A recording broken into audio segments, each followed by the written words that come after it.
हरे कृष्णा कृष्णा कृष्णा हरे हरे, हरे राम राम राम हरे हरे, हरे कृष्णा कृष्णा कृष्णा हरे हरे, हरे राम राम राम हरे हरे, हरे कृष्णा कृष्णा हरे हरे, हरे राम राम राम हरे हरे, हरे कृष्णा कृष्णा हरे हरे, हरे राम राम राम हरे हरे, हरे कृष्णा कृष्णा कृष्णा हरे हरे, हरे राम राम राम हरे हरे, हरे कृष्णा कृष्णा कृष्णा हरे हरे, हरे राम राम राम हरे हरे, हरे कृष्णा कृष्णा कृष्णा हरे हरे, हरे राम राम राम हरे हरे, हरे कृष्णा कृष्णा कृष्णा हरे हरे, हरे राम राम राम हरे हरे, हरे कृष्णा कृष्णा कृष्णा हरे हरे, हरे राम राम राम हरे हरे, हरे कृष्णा कृष्णा कृष्णा हरे हरे, पुंडलीक वरदा विठ्ठल श्री ज्ञानदेव तुकाराम, पंढरीनाथ भगवान की जय, मौली ज्ञानेश्वर महाराज की, शांती ब्रह्म एकनाथ महाराज की, जगद्गुरु संत तुकाराम महाराज की जय, सद्गुरु सच्चिदानंद श्रीपाद बाबा, सद्गुरु सच्चिदानंद रामदास बाबा की, सद्गुरु सच्चिदानंद नारायण बाबा की, सद्गुरु सच्चिदानंद रोहिदास बाबा की, सद्गुरु नारायण गिरी महाराज की जय। नमामि सद्गुरुं शांतं सच्चिदानंद विग्रहं, पूर्ण ब्रह्म प्रानंदमेशमानंदी वल्लभं, ज्ञानेश भगवान विष्णुरुतिर्भगवान हरः, सोपानो भगवान ब्रह्मा मुक्ताख्या ब्रह्मचित्कला, ज्यांचे केल्या स्मरण सकळ विद्यांचे अधिकरण, तेची बंधू त्रिचरण श्री गुरूंचे ते नमस्कारोनी आता, नमो सद्गुरु तुकया ज्ञानदीपा, नमो सद्गुरु सच्चिदानंद रूपा, नमो सद्गुरु भक्त कल्याण मूर्ती, नमो सद्गुरु भास्करा पूर्ण कीर्ती, गुरुर्ब्रह्मा गुरुर्विष्णू गुरुर्देवो महेश्वरः, गुरु साक्षात परब्रह्म तस्मै श्री गुरवे नमः, तस्मै श्री गुरवे नमः, तस्मै श्री गुरवे नमः। सद्गुरुनाथ महाराज की जय। अहो अळूमाळू अवधान द्यावे, इतुलिनी आनंदाची राशीवरी बैसावे, बाप श्री गुरु ज्ञानदेवे घातली माळ, प्रस्तुत प्राप्तिवेळी प्राप्तप्रसंगी अनावधानानं सहजपणे सहज प्राप्त झालेला हा सत्संग, यालाही कोणत्याही प्रकारचं निमित्त नाही. जेवायला जसं आपल्याला कोणती तिथी लागते, अमावस्या लागते का पौर्णिमा लागते, जेवायला जसं आपल्याला तिथी लागत नाही, जेवण जसं आपलं नित्यच आहे, ते आपल्याला नित्याचं वाटतं, तसा सत्संग हा नित्याचा असावा आणि तो नित्याचा व्हावा. हे अनावधानानं सहजपणे प्राप्त झालेला सत्संग. आमचं तुम्ही स्वागत केलं. हा भाग परमार्थाच्या दृष्टीने इतका महत्वाचा नाही. हा सगळा भाग लौकिकाकडे जातो. महात्म्याच्या कृपेने विनंती करतो, वास्तवतः आपला भाव आम्ही स्वीकारू शकतो, परंतु त्याच्यात गुंतून राहणं हा परमार्थाचा कोणताही भाग असू शकत नाही. म्हणून आपण सर्वांना वंदन करतो. आपल्यापर्यंत येण्याकरता उशीर झाला त्याबद्दल आपली क्षमा याचना व्यक्त करतो. आमचे अंतःकरणातली श्रद्धेय आदरणीय अण्णा या ठिकाणी उपस्थित आहेत. अण्णा आपल्यातलेच आहेत. अण्णा आपणा बरोबर आहेत. दिशा देणारा, आणि जीवनामध्ये विशिष्ट दशा प्राप्त करणारा, या दोन भूमिकेतून आपल्याला मार्गदर्शन करणारा कुणीतरी असावं लागतं. गुरु दाविली हा वाटा, मग येऊनी तीर्थ तटा. आपल्याला वाट दाखवलीही आणि आपल्याला सापडलीही. त्या वाटेनं आपण सर्वजण चालणारे आहोत. योग्य मार्गदर्शन आपल्याला प्राप्त झालेलं आहे. कदाचित जरी आपल्याला आपल्यातले वाटत असले तरी सुद्धा अधिकारी आपलं अस्तित्व जतन करून असतात आणि राहिलं पाहिजे. मी व्यक्तीच्या संबंधानं बोलणार नाही, त्या दृष्टीने विशेष अधिकार प्राप्त करून सामान्य भूमिकेत येणं ही संप्रदायातली साधन आहे. विशेष भूमिकेत जाऊन सामान्य भूमिकेत येणं. साखर अंतरंगानं साखरेनं आपलं अस्तित्व जतन केलं. साखरेचं अस्तित्व काय आहे? साखरेचं अस्तित्व गोडी. साखर कुठं जरी गेली तर त्या अस्तित्वाला बाद आहे का? कुठं जाऊ दे, आणि ती कुठेही जाणारी आहे, पण तिच्या अस्तित्वाला बाधा नाही. जो कोणी आपल्या संघात येईल, आपलं अस्तित्व ती साखर त्याला देऊन टाकते. अस्तित्व जतन करणं आणि आपलं अस्तित्व जो आपल्या वेदात येईल, जो अनुवेदात येईल आणि सिद्धांतानुसार तो बोधात येईल, त्याला आपलं अस्तित्व देऊन टाकते. साखर आपलं अस्तित्व कोणालाही देऊन टाकते. म्हणूनच साखरेचे वेगवेगळे पदार्थ होतात. साखर त्या पदार्थाला आपला रंग दिला का, आकार दिला का, नाव दिलं. साखरेनं आपलं अस्तित्व दिलं. साखरेचं अस्तित्व गोडी, मग साखरेनं आपलं अस्तित्व दिलं. साखर आपलं अस्तित्व लाडूला देते. म्हणून आपण जर लाडू खाल्ला तर तो गोड लागतो. मला म्हणायचंय, लाडू गोड आहे का साखर गोड आहे? आणि आपण आरोप कोणावर केला? लाडूवर. जर साखरेला आपलं अस्तित्वच लाडूला देता आलं नाही तर किती फुगला मी लाडू म्हणतोय, काय गोड लागेल का?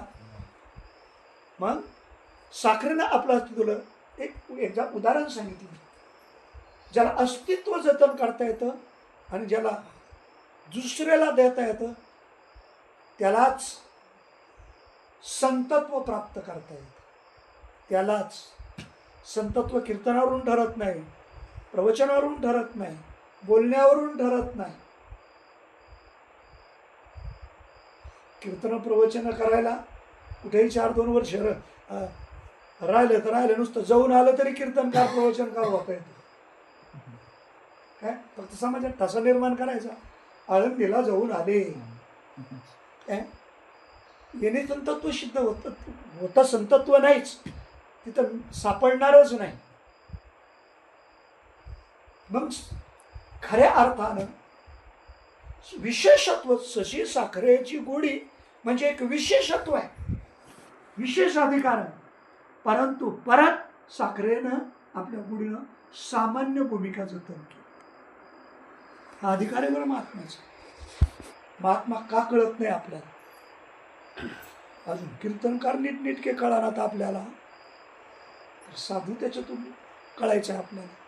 कारण त्याने आपला साधूपणा लपून ठेवलेला आहे. साधू प्रदर्शनीय नसतो, साधू दर्शनीय असतो. प्रदर्शनीय नसतो, दर्शनीय असतो. अग्नीनं आपल्या दाहकत्वाची जाहिरात केली नाही. अग्नीनं आपल्या दाहकपणाची जाहिरात केली नाही. दाहकपणा अग्नीमध्ये लपून ठेवला. वन्नी तेथे दाहक असणेच की ज्ञानोबराय बोलतात. वन्नी म्हणजे अग्नी. अग्नी म्हणजे काय? डोळ्याला दिसतो. लाल पिवळा पेटलं, एकदा आग लागली पेटलं का धनाधना आपल्याला डोळा पेटलेला अग्नी दिसतो डोळ्याला. अग्नी डोळ्याला दिसतो. परंतु त्याच्यातला दाहकपणा, ज्यानं तो अग्नी त्या पदार्थाला, त्या वस्तूला जाळतो, तो दाहकपणा म्हणतात त्याला. कार्य आपल्या दाहकपणाने अग्नी कार्य करतो. आपला दाहकपणा अग्नीनं जरा अवघड वाटत असेल तर जो अग्नीचा चटका बसतो ना, चटका तो कोणाचा आहे? अग्नीचा नाही, अग्नीच्या दाहकपणातला चटका येतो. म्हणजे तो दाहकपणा दिसत नाही डोळ्याने. काय पाहायचं आहे का? हात लावून पाय. काय गोडी दिसती का? नाही का? खाऊन पाय. म्हणजे या भौतिक पदार्थानं आपलं आपलं अस्तित्व जतन केलं आणि देण्याकरता ते सामान्य भूमिकेत आले. हा संतांचा विशेष अधिकार आहे. महात्म्याचा सामान्य रूप आहे, विशेष रूप आहे आणि शक्ती रूप आहे. हे तीन अधिकार सांगितले शास्त्र. सामान्य रूप तुमच्या आमच्या सारखे दिसतात, तुमच्या आमच्यात राहतात, तुमच्या आमच्या सारखेच असतात. साधू म्हणलं का आपल्या डोळ्यासमोर काय येतं बरं? साधू म्हणलं आपल्या डोळ्यासमोर काय येतं? ऐका बरं का, मी एका विशिष्ट सिद्धांताच्या भूमिकेतून बोलतो. त्या जटान, ते कपडे, अण्णा त्र्यंबकेश्वरला चिंतन शिबिराचं नारळ चकवे बाबांनी घेतलं. परंतु ते सगळ्यांना सोयीस्कर म्हणून ते म्हणले आपण नाशिकला करू. नाशिकला करू म्हणलं तर आपण, मी त्यांना म्हणलं नाशिकला करूच तर आपण त्र्यंबकेश्वरला करू, काही हरकत नाही. त्यांनी परवानगी दिली, करू म्हणलं. काय मग आपण जागा निश्चित करायला जाऊ म्हणून आम्ही जागा निश्चित करायला गेलो. चक्रवाबंदी तिकडून आले, आम्ही इकडून 5-6 जण गेलो. त्र्यंबकेश्वरला एक आश्रम ठरवला, कार्यक्रमाचं नियोजन, जागा ठरवली आणि परत येताना नाशिकमध्ये आपले साधक आहेत सदाशिव शिंदे, त्यांच्याकडं मुक्कामी थांबलो आम्ही. चक्रवाबांना आम्ही सकाळी चक्रवाबा मुंबईला गेले आणि मला इकडं यायचं आहे, तर सकाळीच माझी तब्येत बिघडली म्हणतात ते म्हणजे आपण दवाखान्यात म्हणलं. दवाखान्यात नाही, मला माझे नेहमीचे डॉक्टर मला नगरला, कारण ऑपरेशन झाल्यामुळं मला डॉक्टर वेगळ्या स्टेपला नेऊ शकतात, म्हणून मी डायरेक्ट नगरला फोन केला. डॉक्टरने सांगितलं फक्त तुम्ही नगरला या, म्हणून मी त्यांची परवानगी घेतली. निघालो तर ज्यांच्याकडे होते म्हणजे आपले साधक आहेत डॉक्टर शिन्नारला, साधक आहेत, त्यांचं हॉस्पिटल. तुम्ही जाता जाता त्यांना दाखवा, तब्येत चांगली नाही, पुढं जाणं योग्य नाही, म्हणून तुम्ही त्यांना भेटा आणि त्यांचा सल्ला घेऊन तुम्ही पुढं जा. माझा परिचय नाही, मी पाहिलेलं नाही, काय नाही. त्यांनी तिथून त्या डॉक्टरला फोन केला. डॉक्टर रस्त्यावर आले शिन्नरला. फोननुसार आमचा कॉन्टॅक्ट झाला. डॉक्टरने हॉस्पिटलला नेलं, माझी तपासणी केली. त्यांनी सांगितलं मी तुम्हाला जाऊ देणार नाही. साधक होते डॉक्टर टीके सदगीर डॉक्टर. हां, जाऊ दिलं नाही. थांबलो आणि मग बोलणं झालं. कुठं आलं ते काय म्हणा, मी चिंतन शिबिर जागा करायला आणि जागा ठरवून आलो. ते म्हणले कशाला पैसे दिले, सगळी मंडळी आपलीच आहे, आपण मोफत जागा तिथं उपलब्ध करून, सगळे आपलीच मंडळी, कशाला तुम्ही पैसे ठरवले. आजाराच्या निमित्तानं त्यांची भेट झाली. परत दुसऱ्या दिवशी सकाळी आम्ही परत त्र्यंबकला मग त्यांनी काय केलं, त्यांचे मित्र एक महंत होते,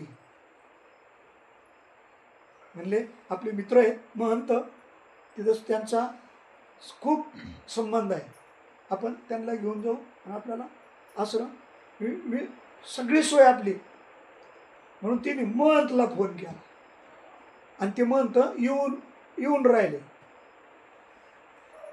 आता महंत येऊन राहिले बरोबर माझ्या डोळ्यासमोर उभा राहिल्या जाता भगवे कपडे, काय महंत म्हणलं. आणि आम्ही वाट पाहतोय, नेमकी ते आले, एक इन करून टाईट फिट सुटापुटामध्ये ते अधिकारी आले. मला वाटलं महंत यायचे असते ना अजून. डॉक्टर महंत, ते म्हणले हे काय महंत, अहो दृष्टीच टेका ना त्या महंतावर इन केलेले महंत.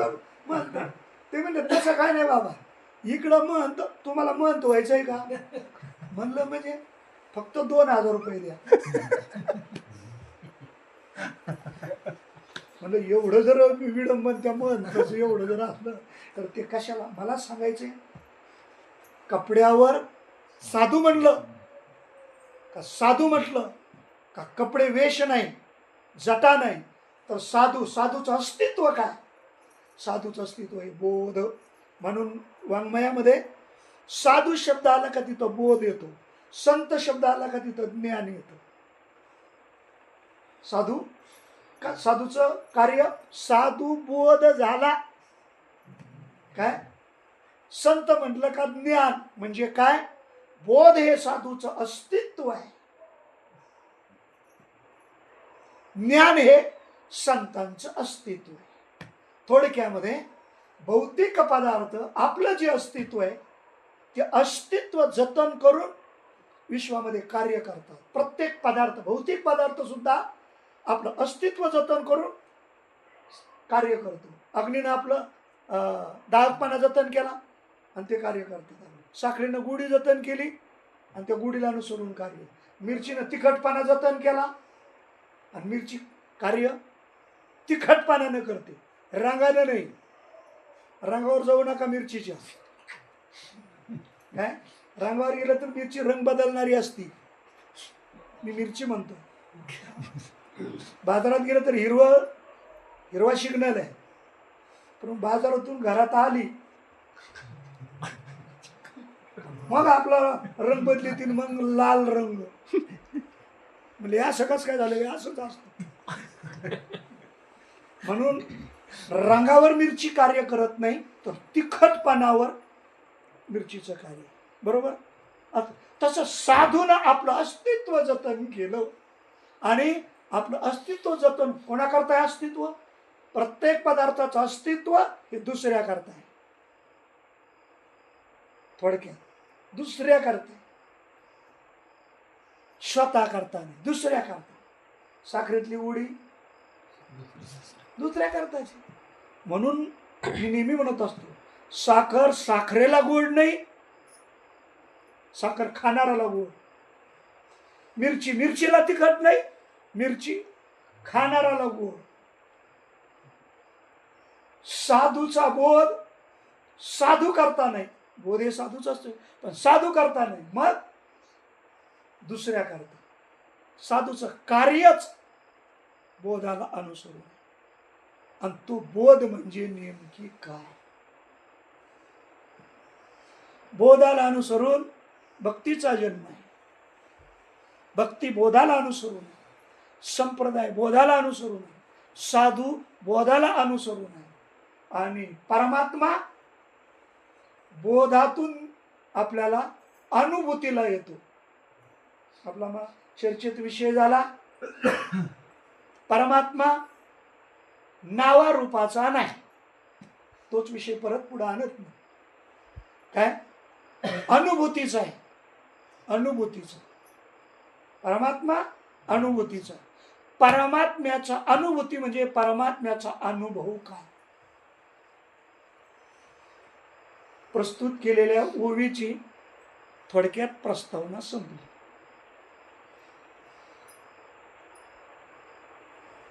परमात्म्याचा अनुभव काय. परत ह्या सगळ्या ग्रंथातल्या भूमिका आहेत, सोप्या सोप्या, व्यवहारातले सुद्धा आहेत, परंतु ते समजायला कठीण जातं.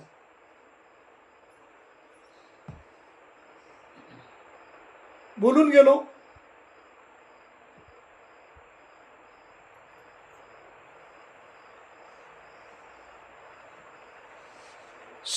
साखरेला गोड का खाणाराला गोड. खाणाराला, बरोबर. साखरेला माहितीये का आपल्यातली गोडी, कधी पाहिली, कधी अनुभवली. पण दररोज साखरेचा अनुभव घेणारे आपण येत नाही. आपण त्याचा अनुभव घेणार.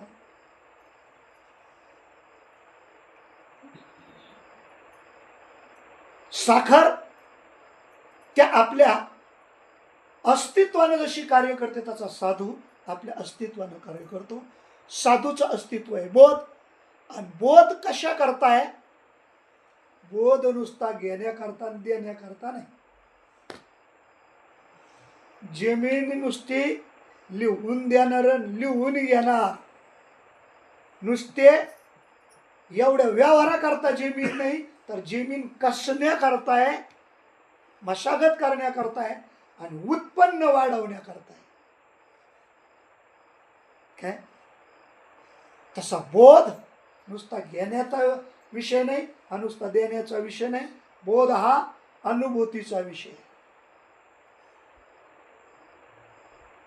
बोधाचा अनुभव हाच परमात्म्याचा अनुभव, हाच आपल्या प्रत्येकाच्या अस्तित्वाचा अनुभव.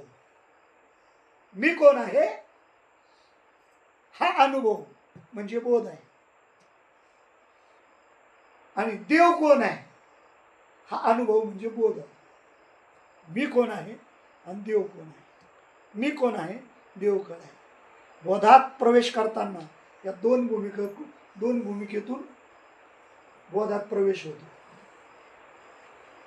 आपलं सगळं आयतं मिळालंय, त्याच्यामुळे आपल्याला त्याचं एवढं महत्व लक्षात येणार नाही.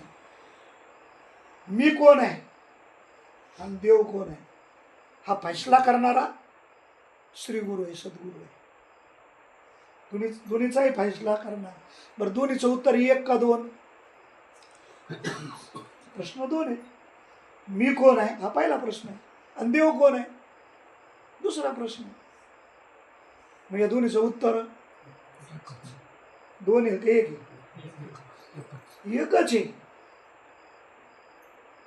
मी कोण आहे आणि देव कोण आहे. या बोधात येण्याच्या दोन भूमिका आहेत. जसं नाथ महाराजांचा एक अभंग गेला, संतद्वारी कुत्रा झालो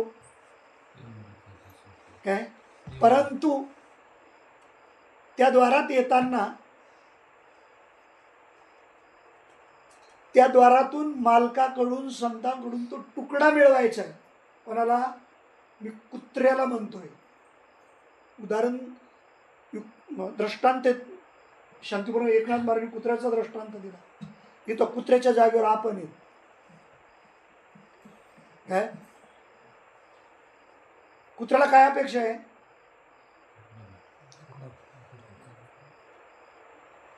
काही अनुदान महत्वाचं आहे का, त्याला दुसरं काय भूमिका आहे त्याची. मालकाचं दार धरलं त्याने, तो मालकाला काय म्हणतात, लोंडा बोलतोय, मालका मागं फिरतोय, मालकाला सोडीतच नाही. कशा करता या सगळ्या भूमिका म्हणणं तुकड्या करता. बरोबर ना. तुकडा म्हणजे बोध.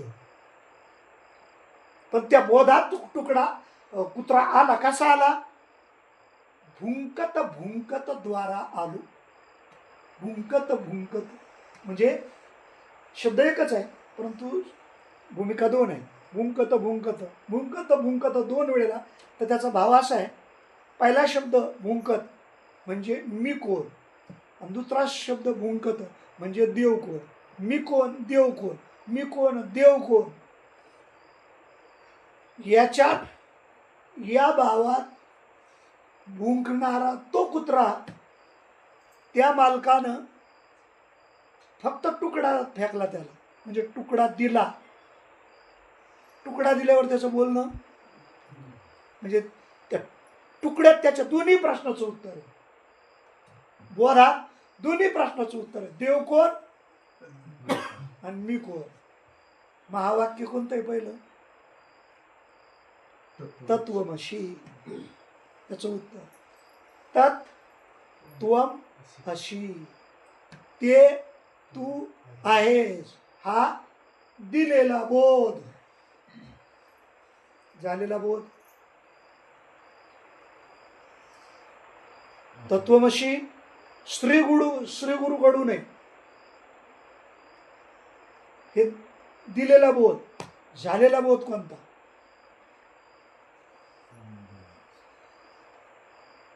साधुबोध झाला, बरोबर ना. झालेला बोध कोणता?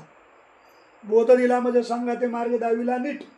बोध दिला पण बोध झाला, दोन्ही पाठ आहेत वाङ्मयामध्ये.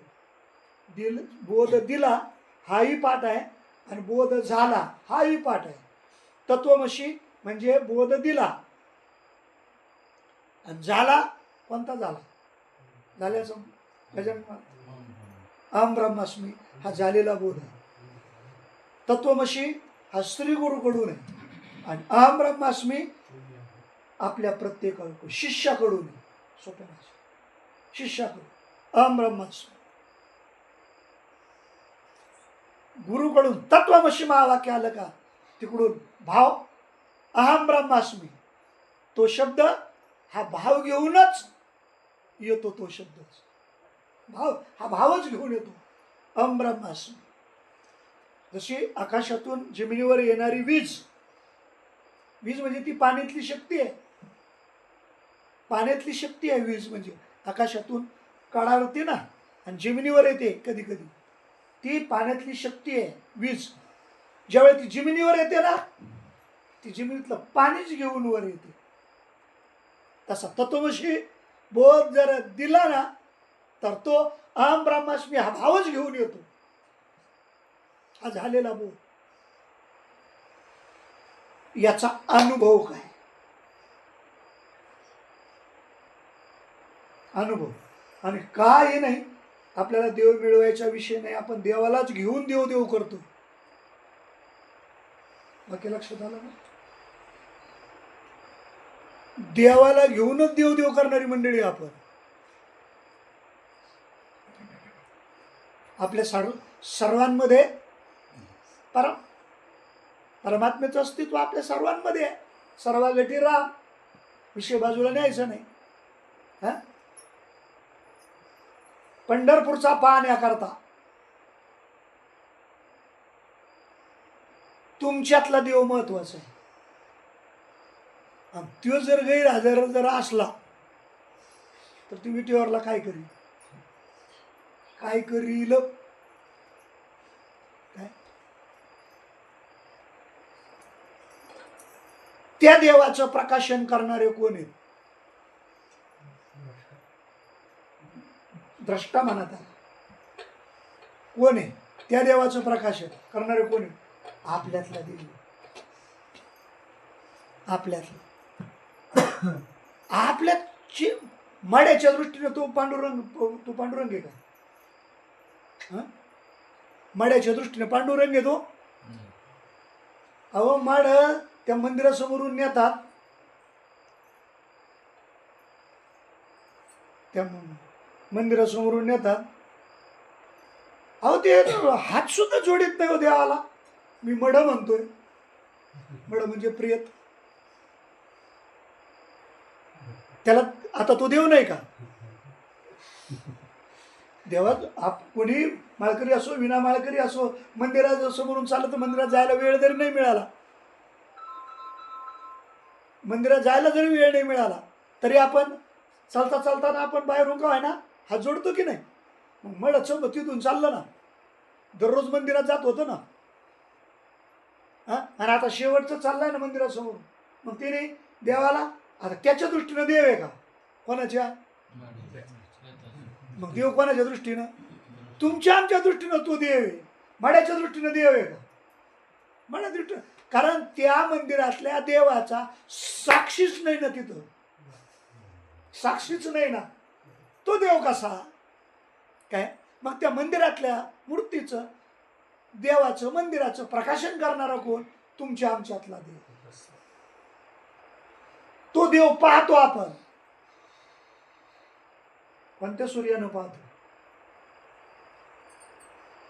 दररोज उगवतो आणि मावळतो हे भौतिक सूर्य, त्याने पाहतो का आपण?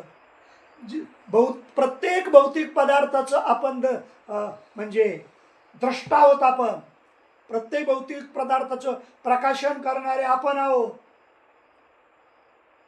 सूर्य ऐका, सूर्य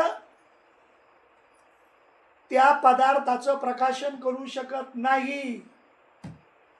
सूर्य रविती पहिरा दाविती देखणे, परंतु अदृश्य दर्शने समताचिया.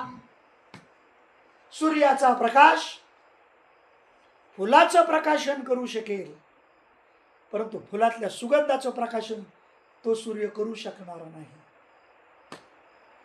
साखर तो सूर्य प्रकाश, तो सूर्य दाखवू शकेल, परंतु गुढी तो सूर्य दाखवू शकणार नाही. भौतिक पदार्थाचं प्रकाशन तो सूर्य करू शकेल, परंतु त्या पदार्थाचं अधिष्ठानाचं प्रकाशन मात्र तो सूर्य करू शकत नाही. परंतु आपल्यातला जो सूर्य आहे तो अधिष्ठानाचं सुद्धा प्रकाशन करतो.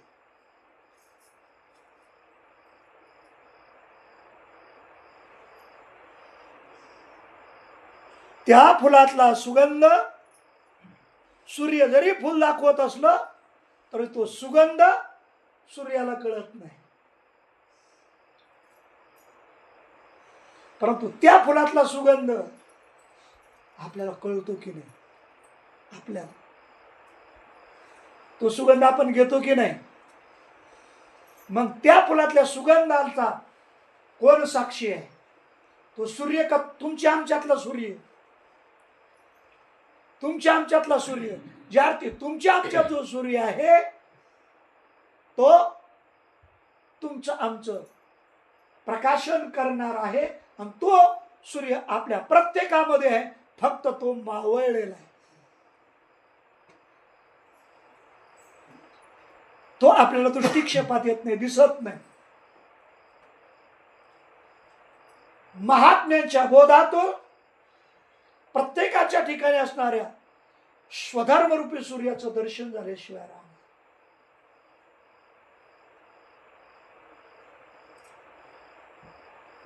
प्रत्येकाच्या ठिकाणी स्वधर्म विश्व स्वधर्म सूर्य पाहो.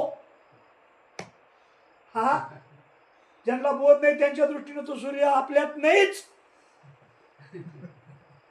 तो सूर्य काय? तो सूर्य काय करेल? त्याही सूर्याचं प्रकाशन करणारे आपण आहे. त्याही सूर्याचं प्रकाशन करणारे आपण आहे. आपल्यातला सूर्य तो स्वधर्मरूपी सूर्य. तो स्वधर्मरूपी सूर्य म्हणजे ज्ञान. ज्ञान म्हणजे बोध. या बोधात अनुभव आहे, अनुभूती आहे. काय? अनुभूती आहे. आणि त्या अनुभूतीचं नाव आहे आनंद. अनुभवाचं नाव आहे आनंद. आपल्याला देव प्राप्त करायचा नाही. बोलून गेलो, देवाला घेऊन आपण देव देव करणारी मंडळी आहात. आपल्याला अनुभव घ्यायचा. अनुभव. आणि अनुभव कोणता? देवाचा अनुभव काय? अनुभव सांगतो. चैतन्य, स्वरूप, प्रकाश आणि आनंद. शब्द परत बोलतो. चैतन्य, स्वरूप, प्रकाश आणि आनंद हा अनुभव आहे. शब्द चार येते, परंतु चारही याचा अनुभव मात्र एकच आहे. तुमच्यामध्ये चैतन्य आहे का तुमच्यामध्ये स्वरूप आहे?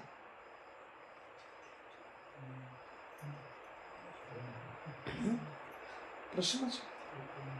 आपल्यामध्ये स्वरूप आहे का चैतन्य आहे? आता बोलतो आपण कोणत्या संप्रदायाचे? माना आनंद, काय हरकत नाही. मग तुमच्यामध्ये चैतन्य नाही का? चैतन्य नाही का? बर, चैतन्य जर आहे तर मग तुम्ही या सगळ्या वस्तूचं, सगळ्या मंदिरासहित, देवासहित या सगळ्यांचं प्रकाशन कोणत्या प्रकाशाने करता? संध्याकाळी तो सूर्य मावळला, आपल्या भाषेत भौतिक सूर्य मावळला. आता आपण मंदिरात जाऊन देव पाहू शकतो की नाही? सूर्य तर मावळला. मग तो मंदिरातला देव आता संध्याकाळी, म्हणजे प्रकाश नाही, तो प्रकाश नाही, परंतु मंदिरातला देव जसाची तसा आपण संध्याकाळी पाहतो की नाही? अंधारात पाहू शकतो की नाही? मग कोणत्या प्रकाशाने तो देव पाहायला? कोणत्या प्रकाशाने? बॅटरीनं, टॉर्चनी, येणे नाही पाहिला तो. मग आपल्यातल्या प्रकाशाने पाहिला. म्हणजे प्रकाशही तुमच्या जवळ आहे, तुम्ही नित्य अनुभव घेता त्याचा. प्रकाशही आपल्या जवळ आहे, चैतन्य आपल्या जवळ आहे. स्वरूप आहे की नाही? स्वरूप आपल्या जवळ आहे. मग चैतन्य कळालं म्हणजे ज्ञान झालं, प्रकाश कळाला म्हणजे ज्ञान झालं, स्वरूप कळालं म्हणजे ज्ञान झालं. स्वरूप कळालं, चैतन्य कळालं आणि प्रकाश कळाला, याचं ज्ञान झालं. ज्ञान म्हणजे कोणतं ज्ञान झालं? शब्द ज्ञान नाही. ज्ञान म्हणजे कोणतं? ज्ञान, परोक्ष ज्ञान, अपरोक्ष ज्ञान आणि दृढ अपरोक्ष ज्ञान. या ज्ञानाच्या अनुभूतीच्या 4 भूमिका आहे. ह्या 4 भूमिकेत आपण आलो ज्ञानाच्या. म्हणजेच काय झालं? आपण आनंदापर्यंत प्राप्त झालो. आपण आनंदापर्यंत प्राप्त झालो. आनंद हे आमचं स्वरूप आहे. आमचं स्वरूप आहे का परमात्म्याचं स्वरूप आहे? जरा हे चिंतन करताना थोडं थोडं भांडण उकळून काढायचं.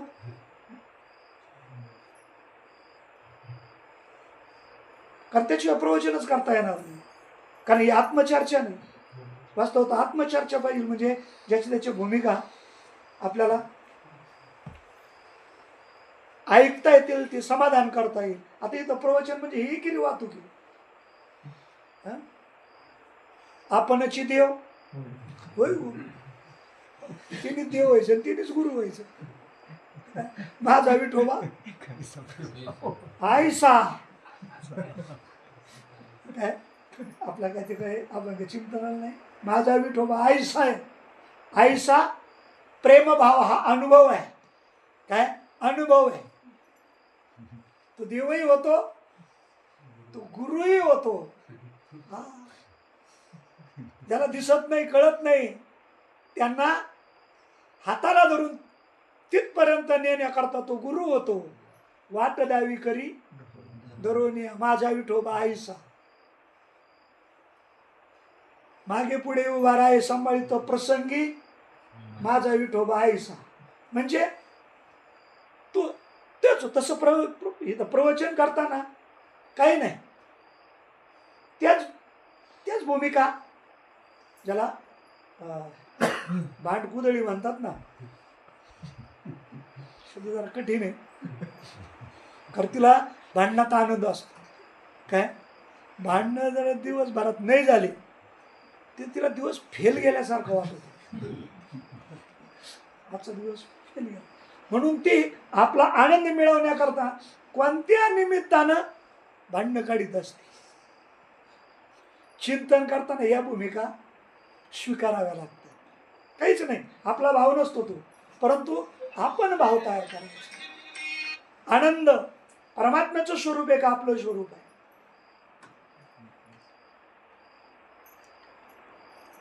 आनंद परमात्म्याचं स्वरूप आहे का आपलं स्वरूप आहे? कारण परमात्मा आपण भिन्न नाही, अशी या पदानं दोन्हीचं ऐक्य केलेलं आहे. अशी या पदानं, जसं तत् त्वम अशी 3 पद आहेत. तत् म्हणजे ते, आणि त्वम म्हणजे तू.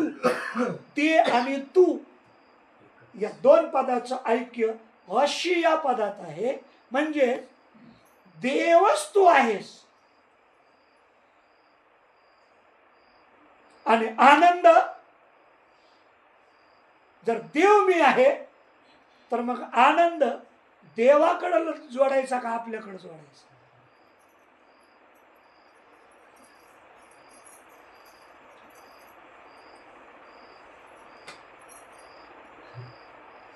संसारात पदार्पण करताना लग्नाने संसारात पदार्पण होतं, परंतु ते लग्न नेमकी नवरदेवाकडे लावायचं का नवरीकडे लावायचं?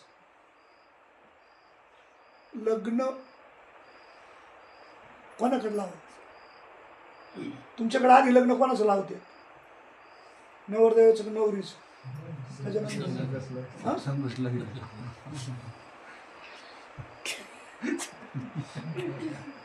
म्हणजे सरळ सरळ एकट्यात लग्न होतं का?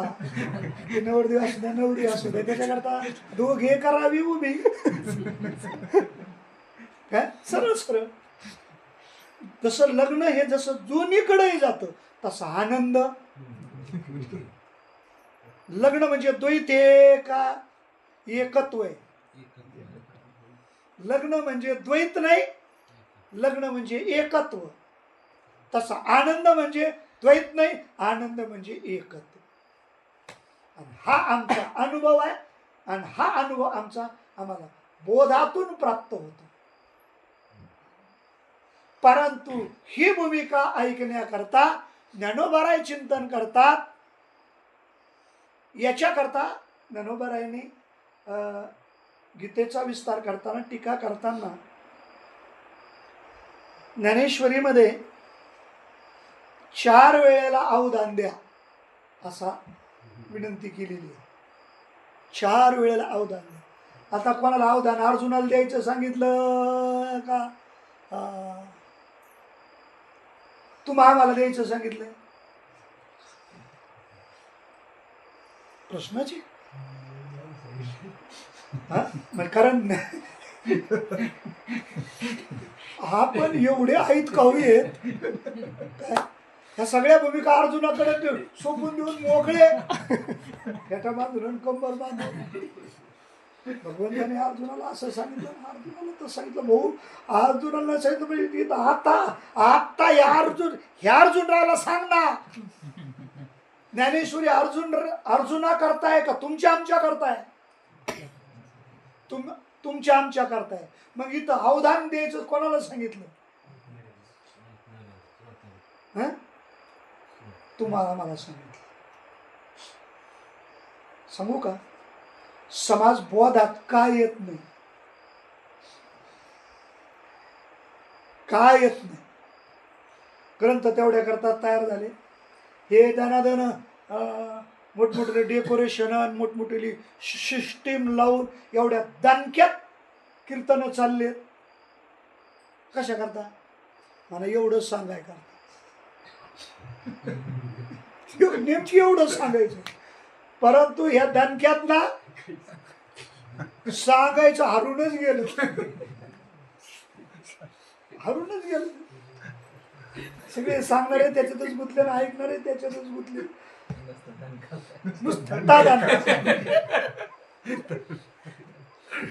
मला सांगायचंय, याजसाठी जप, याजसाठी तप, व्यासेही अमूप ग्रंथ केले. ग्रंथ सगळे एवढ्या करताच केले. आपण जे चिंतन करतो, आपल्याला जे चिंतन सांगितलंय, आपल्याला जे मिळालंय, आपल्याला जे कळालंय, तेवढ्या करताच ग्रंथ आहे, तेवढ्या करताच संप्रदाय, आणि तेवढ्या करताच संत आहे. संत ग्रंथ पंथ एवढ्या करताच ही त्रिपुटी एवढंच.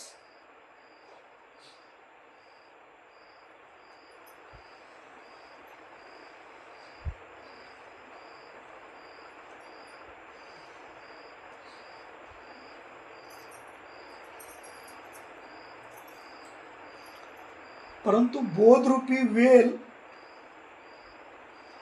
कधीच कोणी उपटून टाकला. पहारा चालू आहे ते बाबा एक दृष्टांत सांगायचे.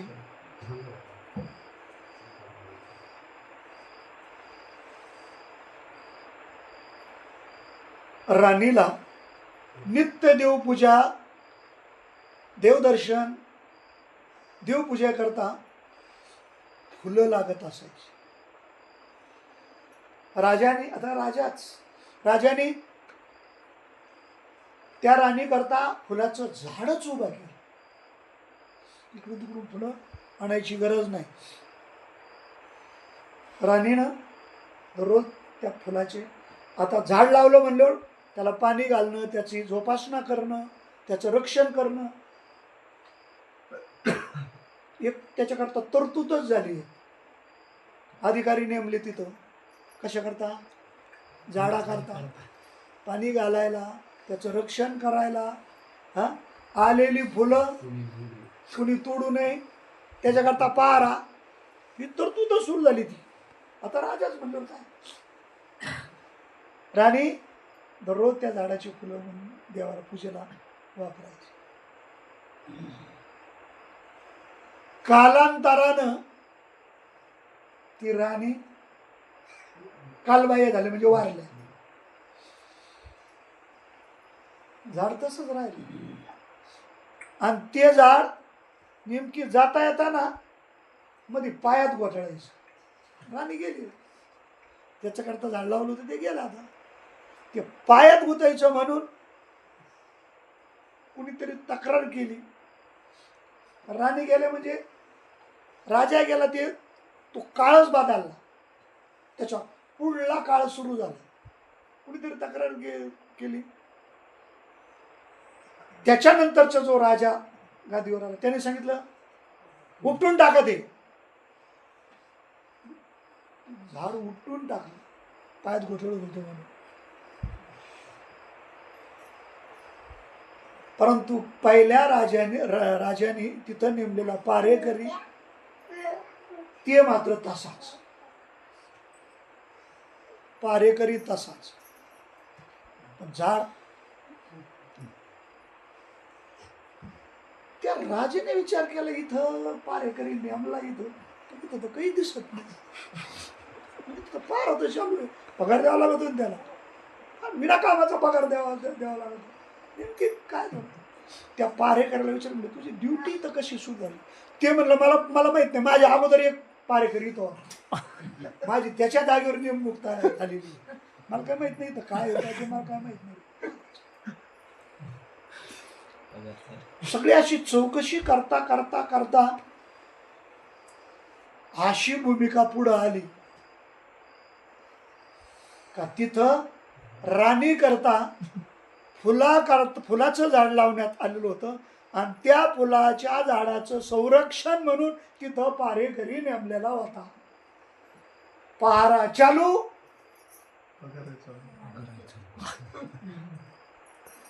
पहारा चालू आणि पाकिट चालू, म्हणजे पगार चालू. परंतु झाडाचा फुलाचा पत्ताच नाही. बोधरूपी झाड कधीच उपटून टाकलं. दनादन कीर्तन चालू, सप्ताह चालू, सगळं चालू. बोध आणि ग्रंथ तेवढं.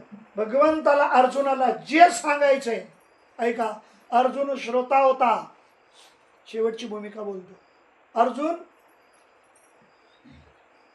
हे भूमिका व्यक्तीकडे जात नाही. ऐका, अर्जुन ही व्यक्ती लक्षणा नाही. अर्जुन ही भक्ती लक्षण आहे. अर्जुन ही व्यक्ती नाही. तुम्ही ऐकायला बसत ऐकता का नाही? वागता, जसं बोलतो तसं ऐकता की नाही? कोण आहेत मग तुम्ही? ही ऐकायची परंपरा, श्रवणाची परंपरा कुठून सुरू झाली? म्हणा ना, अर्जुनापासून परंपरा दिली ना अर्जुन. परंतु श्रवणाचं पात्र म्हणजे अर्जुन आहे. अहो अर्जुनाची पंक्ती जे परिसण्यायोग्य होती तेही कृपा करून संती अवधान द्यावे. ज्याला श्रवण करायचे, ज्याला ऐकायचे, त्यांनी पहिलं अर्जुनाच्या पंक्तीला बसा. अर्जुनाच्या पंक्तीला बसा म्हणजे अर्जुन व्हा. अर्जुन व्हा. जावयाबरोबर सासरवाडीला जाण्यापेक्षा जावई होऊन सासरवाडीला जा.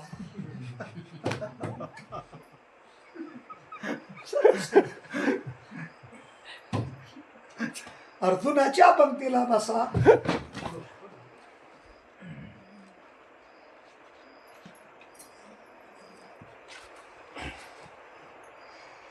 अर्जुनाच्या पंक्तीला बसा म्हणण्यापेक्षा अर्जुन व्हा. अर्जुन श्रवण करणारा होता म्हणून अर्जुनाने भगवंताने ब्रह्मरसाचा पाकवान फक्त अर्जुना करता तयार केला. आणि तो फक्त अर्जुनालाच मिळाला. गर्दी काही कमी नव्हती. पुढं मी कीर्तनाला नाही म्हणत, मी कुरुक्षेत्रावर म्हणतो. गर्दी कमी होती. एवढ्या गर्दीमध्ये नेमकी कोण अधिकारी ठरला?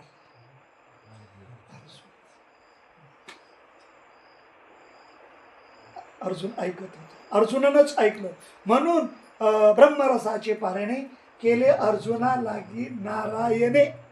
म्हणजे हा अर्जुना करता तयार केलेला ब्रह्मरसाचा पक्वान्न आम्ही तिथं पाहुणे म्हणून हजर राहिलो. मग जावायला केलेला पक्वान्न मग जावाय बरोबर येणाऱ्या मित्राला मिळवतो का नाही मिळवतो? बाकीचं जाऊ द्या. महाराजा करता बनवलेली चटणी आहेत का इथं? झोपले बाकीच्याला मिळतेच ना. मग ब्रह्मरसाचा पाकवान आपण अर्जुनाचे नातेवाईक आहोत, अर्जुनाचे पाहुणे आहोत. मग आपल्याला मिळावा का? मिळाला तो आपल्याला मिळाला. ज्ञानोबारायांनी तीच भूमिका तुमचा आमचा विचार करून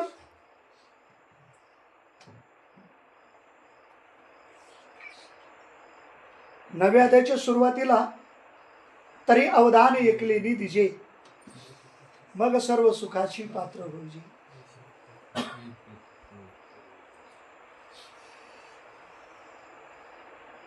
अवधान द्यायचं. नवव्या अध्यायाच्या सुरुवातीला पहिलीच ओवी आहे तरी अवधान ऐकले न दिजे. आणि मी आपल्या समोर बोलण्याकरता माझा भाव आपल्या समोर व्यक्त करण्याकरता मी जी प्रवचना करता ओवी आपल्या समोर म्हणून दाखवली ती ज्ञानेश्वरीच्या 9व्या अध्यायातली शेवटची ओवी. सुरुवातीची सुरुवातीला अवधान द्यायचं सांगितलंय मग सर्व सुखाशी पात्र होईजे. आणि 9व्या अध्यायाच्या शेवटी तीच ओवी दिली. अहो आळू माळू अवधान द्यावे. आम्ही ऐकतो, आम्हाला बाकीचं सगळं ऐकू येतं, फक्त आम्हाला आमच्या हिताचं ऐकू येत नाही. आम्हाला बोधाचं ऐकू येत नाही. स्वतःच्या हिताचं पंढरपूरला जा, आळंदीला जा, तीर्थयात्रेला जा, हे सगळं आम्हाला ऐकू येतं, पण आम्हाला आमचंच ऐकू येत नाही. आमचं ऐकण्याच्या दृष्टीने, हिताचं ऐकण्याच्या दृष्टीने, स्वरूपाचं ऐकण्याच्या दृष्टीने आम्ही बहिरे झालो, मुके झालो, आंधळे झालो आणि पांगळे झालो. आम्हाला ते ऐकूच येत नाही ऐकिले ऐकू. बैराही तुमची आमची भूमिका.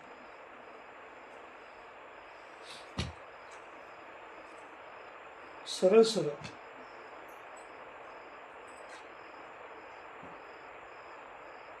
गावात, गल्लीत, घरात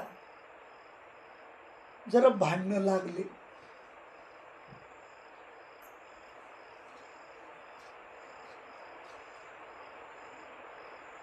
तर आपण माणसं ऐकाय ते भांडणं ऐकायला जमतो की नाही? बोलावं लागतं कोणाला? गावात दौंडी द्यावं लागते का? अमुक अमुक गल्लीत अमुक अमुक घरी भांडणं लागलेत हो, ज्याला ऐकायचं त्याने हजर राहावं हो, सांगावं लागतं का? तरी सुद्धा न सांगता सगळी गर्दी तिला हजर. कशाला? फक्त ऐकायला, करायला म्हणत नाही मी. ऐकायला. जर अजून त्याच्यातलं मर्म सांगायचं ठरलं ना, रोडच्या पलीकडं भांडणं लागले, रोडच्या आपण अलीकडं घरात जेवण करतो आणि जेवण करता करता म्हणजे आपलं सगळं बंद झालेलं आहे, जेवण आपण अन्न शिकरूप झालेलं, त्यावेळेस तिकडे गल्लीत भांडणं लागले. असं भांडणं लागलं नुसता, सगळं नाही आवाज आला, नुसता आवाज आला. तो जेवता जेवता बायको म्हणतो जरा गपचीप पाहिजे, शांत राहावं. काय झालं? नाही नाही, ते ताटावर बसल्या बसल्या तिकडं अवधान दिलं. घरात भांडणं तिकडले गेले, इथून कान दिले जेवता जेवता. पण ती काय नुसता आवाज यायचा, पण ती काय कळाना काय झालं काय नाही कसं. तो जेवत्या ताटावरून उठला आणि दारात आला. दारातून कान दिले कुठं? भांडणाचं. तरी मेळच लागायला. दारातून बायकोला सांगितलं म्हणजे मी येतो जो. दारातून डायरेक्ट तिथं गेला. कुठं? जिथं भांडणं लागले तिथं. आता अगोदरच श्रोते होते तिथे जमा झालेले, तिथं गेला आणि तिथं जाऊन कान दिला, तरी मेळ लागाना. शोधून झाले काय झालं. मग त्यांनी पुढं शिरला. मग जे अगोदर आदर त्यांना विचारायला लागलं कशी. म्हणजे भांडणं किती बारीक कान देऊन ऐकतो आपण, किती बारीक कान देऊन ऐकतो. नुसतं ऐकत नाही, तत्क्षणी जागा होतो. आता भांडणं समजून घ्यायची असतात. काय त्या भांडणात समजून घ्यायला? त्या भांडणात काहीच नाही. ऐकणाराचा फायदा नाही आणि भांडणं करणाराचा फायदा नाही. आणि मग नेमकी त्या भानगडीत पडायचं कशाला तरी तिथं हळूहळू अवधान देतो, म्हणजे बारीक कान देतो. तसे कीर्तन प्रवचन ऐकतो. हिताच्या दृष्टीने आपण तसं ऐकतो का? हळूहळू अवधान देतो. हळूहळू म्हणजे इंद्रिय निग्रह, अंतःकरण निग्रह. जसं आपण झोपतो, झोप कोणाची आहे नेमकी? विषय पूर्णत्वाकडे नेतो. काय झोप नेमकी कोणाची आहे? कोण झोपतो? आत्मा झोपतो नाही.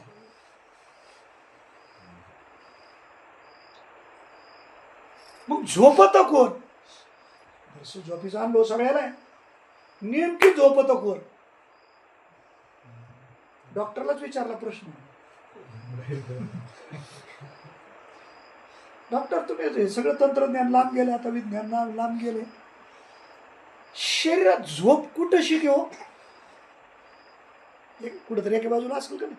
तुम्ही सूक्ष्मदर्शक यंत्रानं काय स्कॅनिंग, MRI वेगवेगळ्या भूमिकेतून सूक्ष्मातलं सूक्ष्म रूप तुम्ही मशिनरीच्या आधारे तंत्रज्ञानातून तुम्ही शोधून काढता. पण ही झोप कुठं शिके? तेवढी शोध झुडकून टाकला हात. पण म्हणलं आमच्या आता डॉक्टरला नाही विचारतो, कोणाला विचारतो? म्हणजे ती कुठं शिक असती? पोटात असते का, हृदयात असते का, कुठं ती येते? कुठून? झोप तर आहे ना, कुठून येते? आणि माझा मुद्दा आहे नेमकी झोप कोणाला आहे?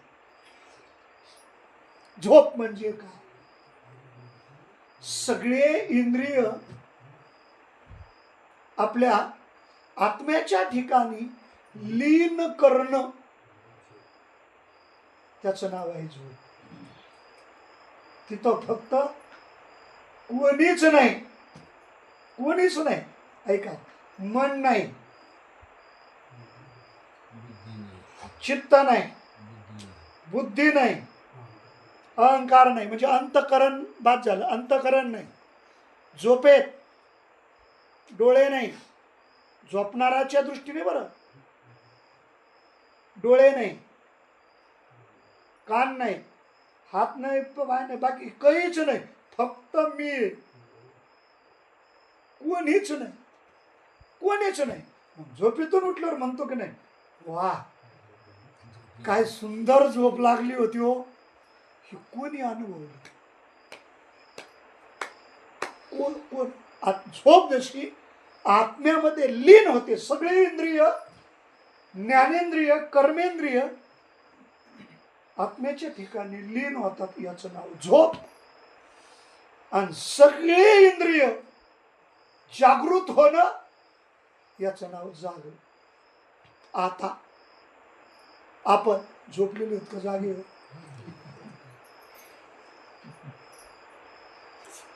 काही जागा की निजलाशी, सुने जागवणी द्वारापाशी, तुझ्या हिता लागी करी वसवशी, भीतीनं घेशी वासुदेवाशी का?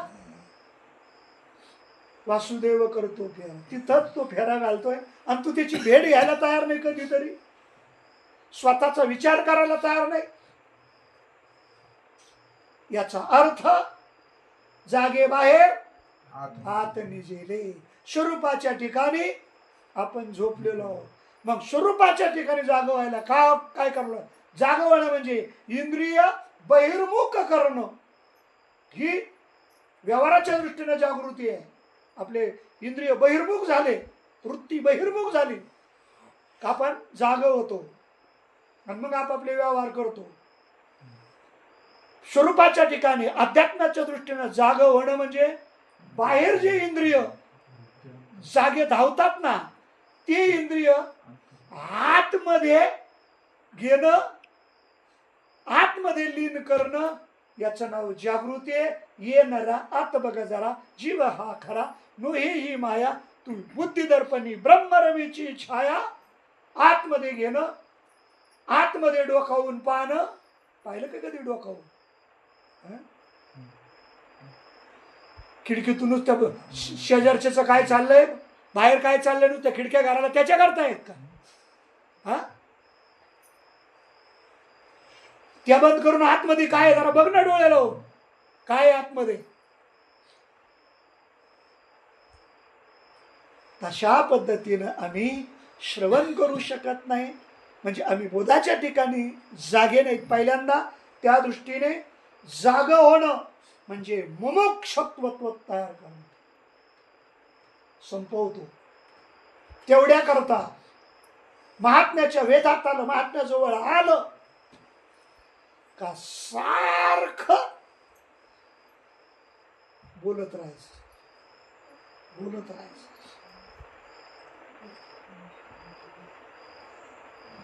चिंतन करत, चिंतन करत. आता पळणं फिरणं, आता शांत. ऋणू झुनू रे भ्रमरा, सांडितू अवगुणू रे भ्रमरा, सुमन सुगंधू रे भ्रमरा, भोगितू निश्चळू रे भ्रमरा. अशा दृष्टीने जर आपण महात्म्याच्या वेदात येऊन, महात्म्याच्या बोधात येऊन आपण जर ऐकलं, श्रवण केलं, ही तुलनी आनंदाची राशीवरी बैसावे. आनंदावर नाही, आनंदाच्या राशीवरी बैसावे. आम्हाला ती भूमिका आमच्या श्री गुरूंनी दिली. बाप श्री गुरु ज्ञान देवे घातली माळ. ही आम्हाला श्री गुरूंनी माळ घातली, आम्हाला हे ज्ञान दिलं, आम्हाला हा बोध दिला. आता निश्चिंतीने पावलो विसावा, खुंटलिया धावा, तृष्णेची नवे नवे प्रश्नानं जीर्णा स्वयमेव जीर्णा. या भूमिकेत आपल्या भाग्यानं आपल्या बुद्धीनं आपल्याला सहाय्यभूत झाले, आपल्याला बोधात आणलं, आणि बोधात आणलं ना आता बोधाशी एकरूप हो. कोणाचं काय फक्त परमार्थ आपला आपण. जशी शेती आपली आपण कसायची, तसं चिंतन प्रत्येकाने आपापल्या दृष्टीने चिंतनात राहायचं. कोणाचं काय बाहेर काय या भूमिकेची आपल्याला काही गरज नाही. चिंतनावर बोधावर आरूढ होऊन फक्त चिंतन करणं. आता फक्त एवढंच काम आपलंय. आता महात्म्याने महात्म्याचं काम केलं, त्रिगुरूने त्रिगुरूचं काम केलं, आपलं कोणतं काम? आता चिंतन. मग चिंतन करायला कोण लागतं? कोण लागतं? अरे आपल्या काय. आणि आपलंच परमार्थच मग आपलेच होत नाहीत. आपण बाकीचे सगळ्यांची होतो, पण आपण आपले होत नाही. आपण आपले व्हा. आपण पेया विष्णू जाण धनंजया तेच रूपत आहे अज्ञानाशी. मग तेथ आपण एकाग्र अंतकरण करुणी सद्गुरु स्मरण अनुभवीजे तेवढ्या करता अहो हळूहळू अवधान द्यावे. इतुलिनी आनंदाचे राशीवरी बैसावे. बाप श्री गुरु ज्ञान देवे घातली माळ. असतो झालेले हे चिंतन काही नाही केलं मी. आपल्यातला प्रत्येकातला हा चिंतनीय भाव मी फक्त जाग करण्याचा प्रयत्न केला. काही सांगितलं नाही, मी काही सांगायकरता आलो नाही. फक्त आपला श्रवणीय भाव जागृत करण्याकरता, चिंतनीय भाव जागृत करण्याकरता या ठिकाणी व्यक्त झालो. या निमित्तानं आपणा सर्वांचं दर्शन झालं, भेट झाली. आदरणीय अण्णांची भेट झाली, दर्शन झालं. वेगळ्या कारणानं निमित्तानं येणं झालेलं होतं. फोन झाला. अंतःकरणामध्ये त्या पद्धतीनं काही अंशानं ओढ होतीच. काय आम्ही बोलतोय तुमच्यासमोर, आम्ही काही एकदम पूर्णत्वाला पोहोचलो असा त्याचा अर्थ नाही. काय अर्थ नाही. हा हाताला हात धरून चालण्याचा मार्ग आहे. गुरुला मित्रही होता आलं पाहिजे. काय गुरुला सखाई होता आलं पाहिजे. गुरुला कोणत्याही भूमिकेत गुरुला येता आलं पाहिजे. कारण गुरु आणि शिष्य हे हाताला हात धरून चालणारे एकमेकाचे बरोबर आहे. दुसरी भूमिका जर सांगायची ठरणार, आपण जेवणी जेववी लोका संतर्पण करी तुका. आई जसं स्वतः जेवते आणि बाळाला घास भरवते, या भूमिकेतून आपल्यापर्यंत उपस्थित झालो. वेळेला अनुसरून करविली तैशी केली कटकट वाकडे का नीट देव जाणे नोहे हा उपदेश. तुमचे बडी बडलो शेष तुमच्या कृपेचे कोसने. जन्मोजन्मी तुका म्हणे झालेली ही पुष्प वाङ्मयन सेवा. समर्थ सद्गुरू सच्चिदानंद त्रिपादबार अंदाजोबा नारायण बाबा मानी बाबांच्या चरणाविंदी आपण सर्व साधक माईबाबांच्या जीवनी सेवाभाव मी समर्पित करतो आणि माझ्या वाणीला या ठिकाणी पूर्णविराम देतो. पुंडलिक वरदारी विठ्ठल श्री ज्ञानदेव माऊली ज्ञानेश्वर महाराज की जय. जगद्गुरु संत सद्गुरुनाथ भगवान की